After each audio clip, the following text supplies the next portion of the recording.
वर्षम तद भारतम न भारती यत्र समुद्र।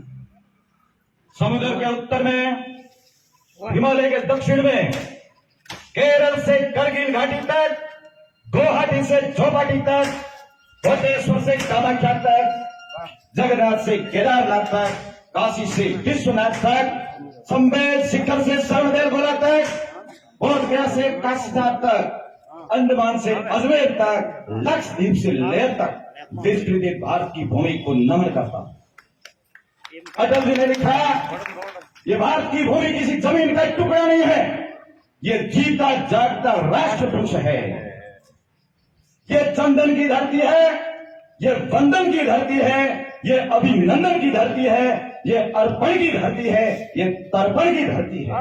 यहाँ की हर हर नदी गंगा है, यहाँ का हर कंकर कंकर में शंकर है। मरेंगे इस देश के लिए, जिएंगे इस देश के लिए, मरने के बाद भी गंगा नदी में बहती हुई हमारी अस्थियों को कोई कान लगा करके सुनेगा, एक ही आवाज आएगी, भारत माता की जय। ये पंक्ति हमारे भारत रत्न स्वर्गीय अटल बिहारी वाजपेयी की है। उनकी एक फेमस कविता है और पंक्तियां प्रसिद्ध आप सभी जानते हैं।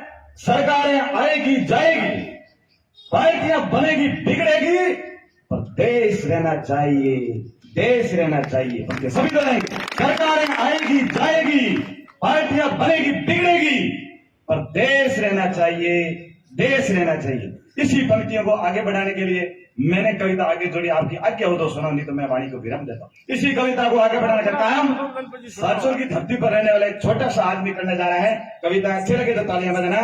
यही अटल जी के विचारों को आगे पिरोने का काम कर दिया है। कल ही मेरे पास में फोन आया था, आदरणीय सीपीओ साहब पूनम समझिए, उसके बाद बनाने की कोशिश की है। यदि आप सबका आशीर्वाद मिला तो इस कविता को और 4 चांद लगेंगे और इसमें भी सुधार करके अच्छे बनाएंगे। आप समझने की कोशिश करेंगे।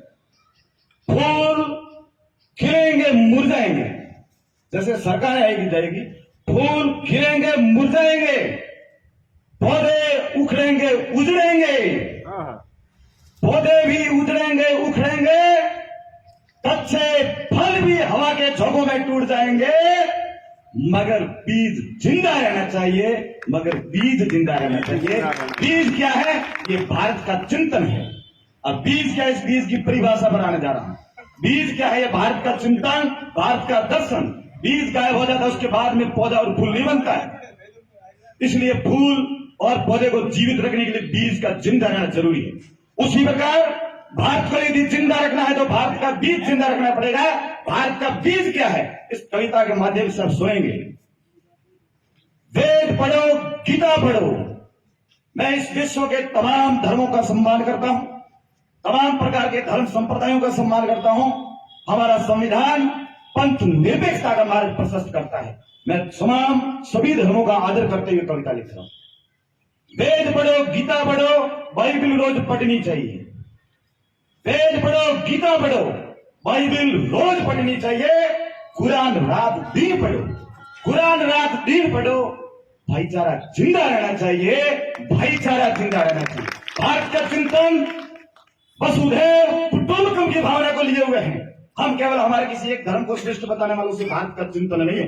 हमारा आदर्श, हमारा चिंतन और भारतीय दर्शन वसुधैव कुटुंबकम, पूरा विश्व हमारा परिवार है। पूरे विश्व के लोग, सभी धर्मों के लोग हमारे भाई हैं। आओ एक दूसरे को गले लगाएं, आओ नया समाज बनाएं, आओ नया एक दीप जलाएं। ये समय आया है। आगे की पंक्तियां सुनिए। बुद्ध को पढ़ो। भगवान बुद्ध जिन्होंने विश्व को शांति और अहिंसा का मार्ग बताया। बुद्ध को पढ़ो, कबीर को पढ़ो। बुद्ध को पढ़ो, कबीर को पढ़ो, महावीर को पढ़ना चाहिए। बुद्ध को पढ़ो, कबीर को पढ़ो, महावीर को पढ़ना चाहिए। मगर मेरे ऋषियों के आदर्श को जिंदा रहना चाहिए, मगर भारत के ऋषियों के आदर्श को जिंदा रहना चाहिए। हमारे भारतीय दर्शन चिंतन की परंपरा, हमारे ऋषियों का आदर्श इतना महान रहा है। मैं आपको एक छोटा सा उदाहरण देता हूं कि जब विश्व के तमाम